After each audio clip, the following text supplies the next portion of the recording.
Hey guys, Rodney from Bike Shack here. Today what we're going to do for you is actually show you how to apply the traction disc on a Yamaha. There you go. We've done a few videos on this traction disc before. This is the application on a Yamaha YZ450. This is a multi-spring clutch basically, not like your KTMs or the DDS. So this clutch actually takes a bunch of bolts and springs, and we're going to show you how to put that on. It's a little bit different to the KTMs or the DDS. So let's have a look at what we have in our package here. What you get with your YZ traction disc. Okay, very nicely packaged. And as you can see, you have your actual traction disc itself, which is the clutch weight. That is going to go onto the pressure plate. They've given us a really nice spacer over here, which we'll get out in a minute. That spacer actually already has a gasket on the one side that would go onto the engine side, and this bare side over here would go on your clutch cover side, as your clutch cover has an O-ring. We've got some new bolts, nice proper heavy duty stainless stuff, and right there in the middle, they've actually thought about a lot here.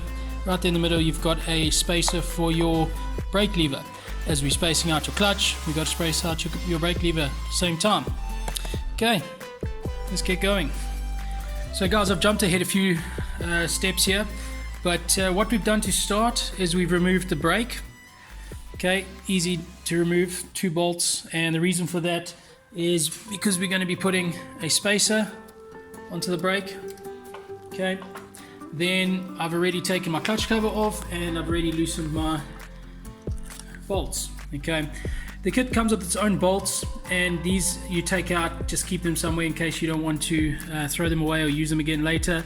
So this bolt here has a washer already on it, it doesn't come off. You take that whole thing out, you leave the spring in, and you replace it with the bolts. Now the washers are replaced with the disc.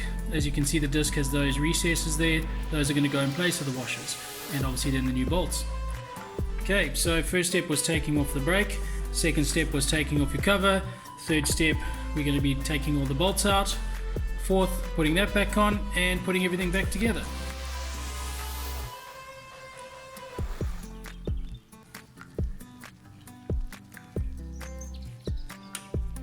So we've got our disc on, we've got it nice and snug, and obviously this is the point where you want to have a torque wrench. So we'll grab a torque wrench in a minute, and we'll go over the torques, and again we'll do them in a cross pattern, and you do them a good few times together. Getting the disc on is very easy. Once you've got, I like to put 2 bolts in, get them going a bit, and then the rest going very easy. This step here, you've got to be careful so you don't cross thread anything. Obviously you are putting your bolts into an aluminium clutch basket, so you've got to take it easy. And obviously you can see there, nice and flush. So we've got our disc on, we've got our spacer on. Next move, we're going to get our brake back on, cover back on, and button her up. And that's it guys. Super easy, super simple to put in. No hassles whatsoever. It was actually a breeze. This has probably taken me all of maybe half an hour, drinking a couple cups of coffee, taking it slow. What I have done is I've added some new R clips just behind these 2 points here, just because I can, and it's good practice.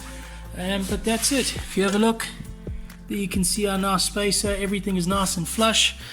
We'll pick it back up. We'll make sure that there's no oil coming out. You got to be very careful not to over tighten and over torque those right there. So rather under torque these if you don't have a torque wrench, as to not strip. And then if you have a little bit of oil coming out the bottom, you can simply just nip them up. As you can see, we still have good clearance here on our brake, and right there is the sum of the tools that I've just used. That was it. We have an 8 T-bar, or you could just use an 8 socket. We have a 10, so the 8 T-bar was actually for all of your clutch bolts, your clutch cover bolts.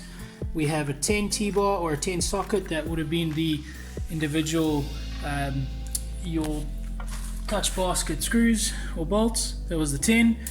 Okay, 2 sizes of Allen keys. The bigger one right there. The smaller one was to put the new Allen keys in, and I set along those pliers just to get those out. That's it guys, as easy as that. We'll pick the bike back up and we'll go smash the bush.